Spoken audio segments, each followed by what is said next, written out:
P ദിവ്യ ബി.ജെ.പിയിലേക്ക് പോകാൻ പോകുന്നു. BJP നേതാക്കളുമായി ചർച്ച ചെയ്തു എന്നുള്ള വാർത്തകൾ സജീവമായി തന്നെ വരുന്നുണ്ട്. ഇപ്പോൾ പുറത്തു പറഞ്ഞിരിക്കുന്നത് കെ.സി.യുടെ സംസ്ഥാന സെക്രട്ടറി ആയിട്ടുള്ള ഷമാസ് ആണ്.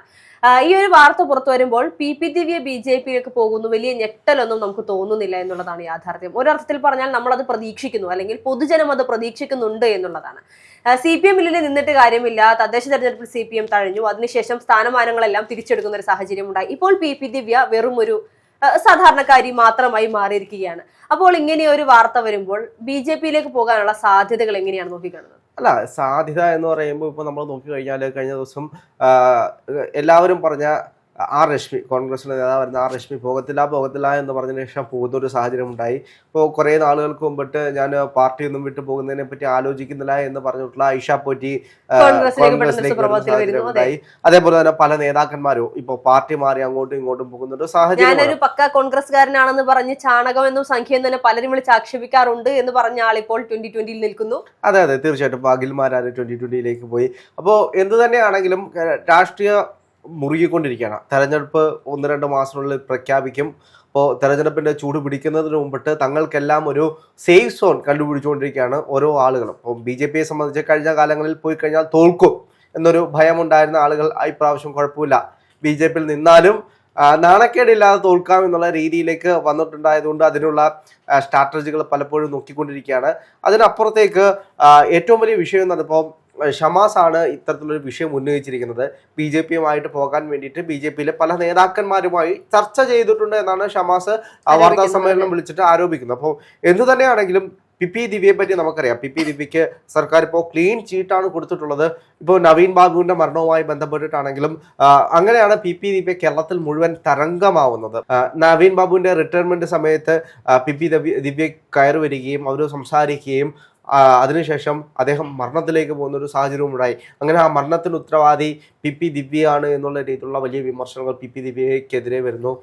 വലിയ രീതിയിലുള്ള സൈബർ അറ്റാക്കുകൾ, അതേപോലെ തന്നെ പാർട്ടിയിൽ നിന്നും വലിയ രീതിയിലുള്ള വിലക്കുകൾ, അങ്ങനെ പാർട്ടി സംരക്ഷിക്കുന്ന ഒരു രീതി പി ദിവ്യക്കെതിരെ എടുത്തുവെങ്കിലും ഒരു സമയം കഴിഞ്ഞതിന് ശേഷം പാർട്ടിക്ക് എപ്പോഴും സംരക്ഷിച്ചുകൊണ്ടിരിക്കാൻ കഴിയില്ലല്ലോ. തീർച്ചയായിട്ടും പാർട്ടി ക്ലീൻ ചീറ്റൊക്കെ കൊടുത്തു. എന്നാലും ഇനിയും പി ദിവ്യയ്ക്ക് CPM-ൽ നിന്ന് പോകാൻ കഴിയില്ല എന്നുള്ള സാഹചര്യങ്ങൾ പലപ്പോഴും ഉണ്ട്. ചില സെറ്റിൽമെന്റുകളൊക്കെ ഇതിന്റെ ഭാഗമായിട്ട് നടക്കുന്നുണ്ട് എന്നാണ് ഇപ്പോൾ ഷമാസ് ഉന്നയിച്ചുള്ള ഒരു പരാതി എന്ന് പറയുന്നത്.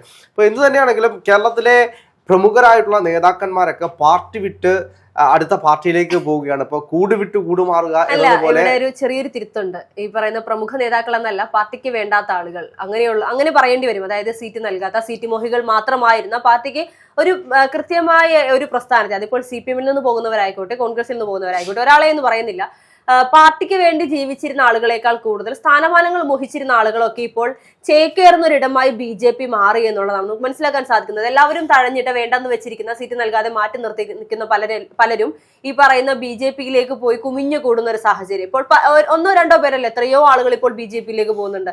ഏറ്റവും ഒടുവിലായി ഇപ്പോൾ പി ദിവ്യയുടെ പേര് വന്നാലും നമുക്ക് അത്ഭുതപ്പെടാനില്ല എന്നുള്ളതാണ്. ഇപ്പോൾ പി ദിവ്യയുടെ കാര്യം പറയുന്ന സമയത്ത് തന്നെയാണ് ഇന്നാണ് രശ്മി പാർട്ടി വിട്ട് BJP-യിലേക്ക് പോയിട്ടുള്ളത്. അപ്പോൾ BJP-യെ സംബന്ധിച്ച് BJP കഴിഞ്ഞ കാലങ്ങളിൽ നിന്നും വ്യത്യസ്തമായിട്ട് കുറേ മുഖങ്ങളെ അവതരിപ്പിക്കുന്നുണ്ട്. കേരളത്തിൽ തന്നെ ചർച്ചയാകുന്ന വിഷയങ്ങൾ BJP-യുമായി ബന്ധപ്പെട്ട് നടക്കുന്നുണ്ട് എന്നതൊരു യാഥാർത്ഥ്യമാണ്. പക്ഷേ ഇത് അടുത്ത തിരഞ്ഞെടുപ്പിൽ അവർക്ക് വോട്ട് ബാങ്കുകളാക്കി മാറ്റാൻ കഴിയുമോ എന്നുള്ള ചോദ്യം മാത്രമാണ് ബാക്കി. ഇപ്പോൾ പലരും പറയുന്ന മറ്റൊരു കാര്യം എന്ന് വെച്ച് കഴിഞ്ഞാൽ കഴിഞ്ഞ തദ്ദേശ തെരഞ്ഞെടുപ്പിൽ BJP-യുടെ വോട്ട് ഷെയർ പിന്നെയും കുറഞ്ഞു. അപ്പോൾ BJP-ക്ക് ഉണ്ടായിരുന്ന ഒരു വോട്ട് ഷെയർ, അതായത് കടന്നു വന്ന 18% എന്നൊക്കെ പറയുമ്പോഴും അതിലും താഴെ BJP-ക്ക് ലഭിക്കുകയുള്ളൂ എന്ന് പറയുന്ന ഒരു രീതിയിലേക്ക് പലപ്പോഴും പോകുന്നുണ്ട്. കോൺഗ്രസിന് വരുന്നൊരു ഹൈപ്പ് ഈ അതായത് കോൺഗ്രസ് ഒരു ഹൈപ്പിൽ കയറി വരുന്നൊരു ടൈമായിരുന്നു.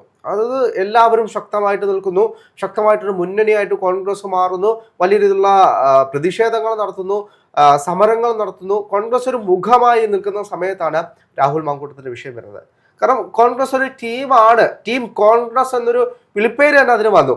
അപ്പോൾ യുവാക്കൾ അടങ്ങുന്ന ഒരു നിര, മുതിർന്ന നേതാക്കന്മാർ അടങ്ങുന്ന ഒരു നിര, അങ്ങനെ കോൺഗ്രസ് എന്ന് പറയുമ്പോൾ തന്നെ എന്ന് പറഞ്ഞ് നോക്കാൻ കഴിയുന്ന രീതിയിലേക്ക് വലിയ മുഖങ്ങൾ എന്ന സാഹചര്യത്തിലാണ് രാഹുൽ മാങ്കൂട്ടത്തിന്റെ വിഷയം വരുന്നത്. അങ്ങനെ അവിടെ വലിയൊരു പാളിച്ച ഉണ്ടാകുന്നു. കോൺഗ്രസിനെ അടിച്ചിരുത്താൻ CPM കഴിയാൻ അത് പരമാവധി ശ്രമിച്ചു എന്ന് വേണമെങ്കിൽ നമുക്ക് പറയാം. പക്ഷേ രാഹുൽ മാങ്കൂട്ടത്തിലല്ല പാർട്ടി എന്നതുകൊണ്ട് പാർട്ടിക്ക് അവിടെ പ്രതിരോധങ്ങൾ തീർക്കാൻ കഴിഞ്ഞു. അതേപോലെ തന്നെ രാഹുലിനെ സപ്പോർട്ട് ചെയ്യുന്ന ഒരു കൂട്ടം ആളുകൾ പിന്നെയും ഉണ്ടായി. പ്രതിപക്ഷ നേതാവിനെതിരെ കുറ്റപ്പെടുന്ന രീതിയിലേക്ക് ആ വിഷയങ്ങൾ പോകുന്ന ഒരു സാഹചര്യം ഉണ്ടായി. എന്ന് തന്നെയാണെങ്കിലും പാർട്ടി എന്ന് പറയുന്നത് രാഹുൽ മാങ്കൂട്ടമോ ഷാഫി പറമ്പിലോ VD സതീശനോ K സുധാകരനോ ഇങ്ങനെ ഒന്നോ രണ്ടോ നേതാക്കന്മാർ മാത്രമല്ലല്ലോ, ഇവരെല്ലാവരും കൂടെ ചേരുമ്പോൾ മാത്രമേ പാർട്ടി ആകുകയുള്ളൂ. അല്ലെങ്കിൽ അതിനകത്തേക്ക് ഇതിനു വേണ്ടുന്ന അണികൾ വേണം, ആശയങ്ങൾ പേറുന്ന മനുഷ്യർ വേണം, ആ പാർട്ടിക്ക് ഒരു ആശയം ഉണ്ടാകണം, ആ ആശയ അടിസ്ഥാനത്തിൽ പോകാൻ കഴിയണം, എല്ലാവരെയും ചേർത്ത് നിർത്തി പോകാൻ കഴിയണം. കോൺഗ്രസിനെ സംബന്ധിച്ച് അതിന്റെ ഏറ്റവും വലിയ ആശയം എന്ന് പറയുന്നത്, അപ്പോൾ ഇന്ത്യ എന്ന് പറയുന്നത് യൂണിറ്റി ഇൻ ഡൈവേഴ്സിറ്റി എന്ന് പറയുന്നത് പോലെ തന്നെയാണ് കോൺഗ്രസ്, എല്ലാവരെയും ഒന്നിപ്പിച്ച് കൊണ്ടുപോവുക. അപ്പോൾ എല്ലാവരെയും ഒന്നിച്ച് കൊണ്ടുപോകാൻ കഴിയുന്ന സാഹചര്യത്തിൽ ചിലരെ ഒന്നും അക്സെപ്റ്റ് ചെയ്ത് മുന്നോട്ട് പോകാൻ കഴിയാത്ത ഒരു സാഹചര്യം വരും, ചിലർക്ക് അതിൽ നിൽക്കാൻ വളരെ ബുദ്ധിമുട്ട് വരുന്ന ഒരു സാഹചര്യം ഉണ്ടാവും. അപ്പോൾ അതേപോലെ തന്നെയാണ് പോകുന്നത്. പക്ഷേ ഇന്നത്തെ കാലത്ത് CPM, അതായത് ഏറ്റവും കൂടുതൽ വിഷയം ഉണ്ടാകാൻ പോകുന്നത് CPM-ൽ നിന്നാണ്. ഇപ്പോൾ കൊഴിഞ്ഞുപോക്കുകൾ കൂടിക്കൊണ്ടിരിക്കുന്നത് CPM-ൽ നിന്നാണ്.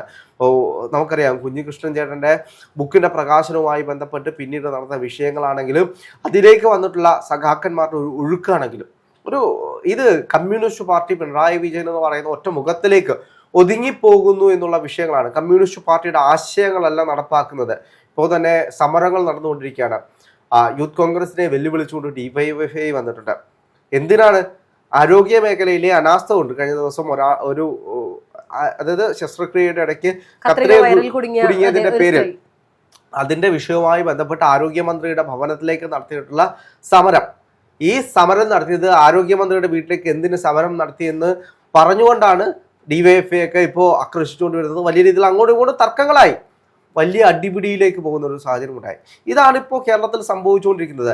ഒരു സൈഡിൽ സമരങ്ങളെ ഭയക്കുന്ന CPM, അതേ സമയത്ത് നിങ്ങളുടെ ആശയങ്ങൾ തെറ്റായി തുടങ്ങി, നിങ്ങൾ വ്യതിചലിച്ചു തുടങ്ങി, നിങ്ങളുടെ മാർഗത്തിൽ നിന്ന് എന്ന് പറഞ്ഞുകൊണ്ട് വിമർശിച്ചുകൊണ്ട് പുറത്തേക്ക് പോകുന്ന ഒരു കൂട്ടം സഖാക്കന്മാരെ നമുക്ക് കാണാൻ കഴിയും. ഇപ്പോൾ തിരുവനന്തപുരത്ത് തന്നെ സജീവമായിട്ട് നിന്നിട്ടുള്ള പല ആളുകളും മാറി നിന്ന് പോകുന്നതിന് പ്രധാനപ്പെട്ട കാരണം എന്താണ്? ഇപ്പോൾ അവരെല്ലാം പോകുന്നത് നേരെ കോൺഗ്രസിലേക്കല്ല, മറ്റേതെങ്കിലും കമ്മ്യൂണിസ്റ്റ് ആശയങ്ങൾ മൂല്യം പേർന്ന മറ്റേതെങ്കിലും പാർട്ടിയിലേക്ക് പോയിട്ട് UDF ആയി ഒന്നിച്ച് മുന്നോട്ട് പോകുന്നതാണ് നമുക്ക് കാണാൻ കഴിയുന്നത്.